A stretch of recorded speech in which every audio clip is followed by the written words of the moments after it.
There's a revolution sweeping the globe, and it's so exciting. You see, more and more of us are growing our own food at home.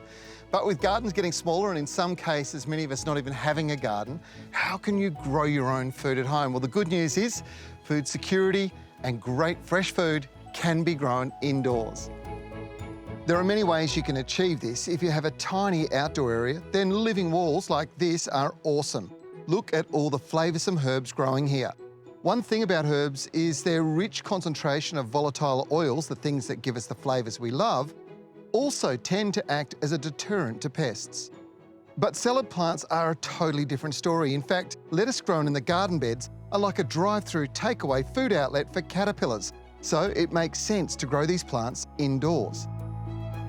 Systems like this one from urban plant growers allow you to grow salads inside, and it just means when you're ready for a quick bite to eat, you simply pick fresh straight off the plant, and only what you need. This reduces waste and ensures that because of the controlled environment you're growing in, that you're not feeding pests while trying to feed yourself and your family.